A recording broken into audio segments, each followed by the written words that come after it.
Hi guys, and today it's time to pick the team to play at Accrington Stanley tomorrow, so let's get started. In goal I will bring Hoffman in the race. My first of all I would just like to say if this did happen and Anthony Patterson got dropped, he would be very unlucky to miss out as he did nothing wrong, and the one goal he did concede was a wicket deflection that wasn't really his fault. But the reason why I think Hoffman will start is because he's like a goalkeeper that has came in, and I think he suits the way like Johnson wants to play out from the back, nice football who's good on the ball as well. We're not going to get a keeper on none from Bayern Munich if he's not going to play, so I can't say him not starting tomorrow. So yeah. Right back, Carl Winchester. The reason why is, of course, Carl Winchester's been outstanding at right back. I don't think he's had a bad game, and as well, he is enjoying it. You can tell he is. He's not like one of these players who are like, oh, I'll play, but I like don't want to play there. He's playing because I generally think he enjoys it. And with Denver Hume playing on the right, I think he's near as like contenders hugging to. I would like to see get everyone in the team and maybe allow Winchester to go in midfield because I think he would have deserved the chance in that position. So yeah. Then first centre back Tom Flanagan, the race by again, he's been absolutely outstanding. Probably for me our most improved player of the season. I don't think I don't think he's been our best, but I think he's been our most improved. And as well, he's pretty much having to marshal and like talk a young defence through the game, what is absolutely outstanding. That's not even affecting his performances as well. And the only criticism I would have for him is his yellow cards. He's got 4 yellow cards in the first 5, what means he's now 1 yellow card away from a 1-match ban, so yeah. Then next to him, Callum Doyle. The reason why I thought 17-year-old Callum Doyle is absolutely fantastic. If you told me that 17-year-old, someone who's a year older than me, was playing for Sunderland this time last year, I would have laughed, but he came in, he did really well, like so far, and he's been pretty much faultless, and I think that Callum Doyle, and I was able to Dan Neil to a certain extent, are proving that age is just a number. If you're good enough, you're old enough. So yeah. Then left back, Dennis Circuit. The reason why I did think Dennis Circuit was our weakest performer against Wickham, but I don't think he was bad. I actually thought he was good, and you can definitely say at 19 that it's only his first few games in professional football, if you get what I mean. But I think he's a better defensive left back than he is like going forward. But like there's a few times with the crosses and stuff, but I think he'll get better and better as time goes on, and he will turn out to be a good left back for us. So yeah. Then first centre mid Luke 09. The reason why I thought Luke 09 was absolutely fantastic against Wickham.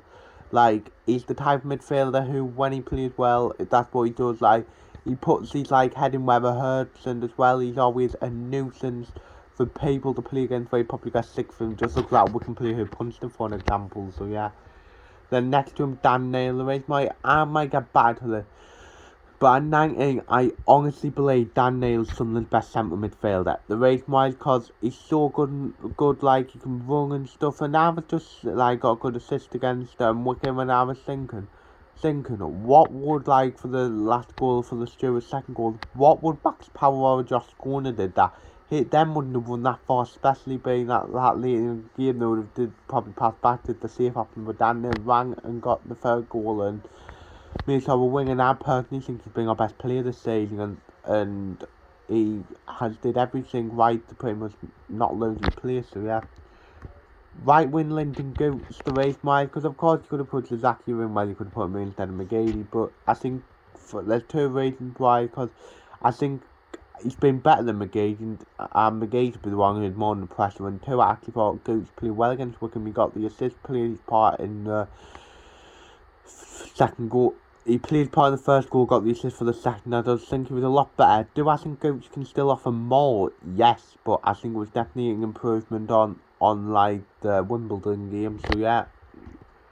Cam Elliott, Embleton, the reason why his 2 moment of magic won us the game against Wickham, when in the first 15 minutes we pretty much did now, if you get what I mean. He crossed the Stewart, and the goal, like what was a great goal, was absolutely fantastic, and we are reaping the rewards from his loan at Blackpool. Even if it meant that in the short term it'll probably cost us with Blackpool going over ahead of us, but I personally do think that I'm looking at a much better player now with the transfer window and him being out of contract at the end of the season. We've got to sort Embleton's contract out, so yeah.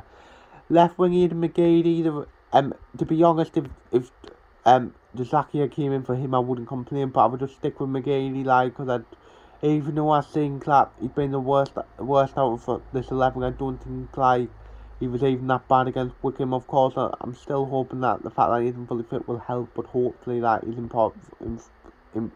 improved, because I do still think he's one of Sunderland's best players. So yeah, then striker Ross Stewart, the race my Stewart's being absolutely fantastic as well. Like 4 goals in the first 5 games, and like he offers more to the team than Charlie White, where like he will run, he's mobile and everything you want in a striker. You know he's been in the game when like he plays, and I personally do think he'll get at least 20 goals this season. So yeah.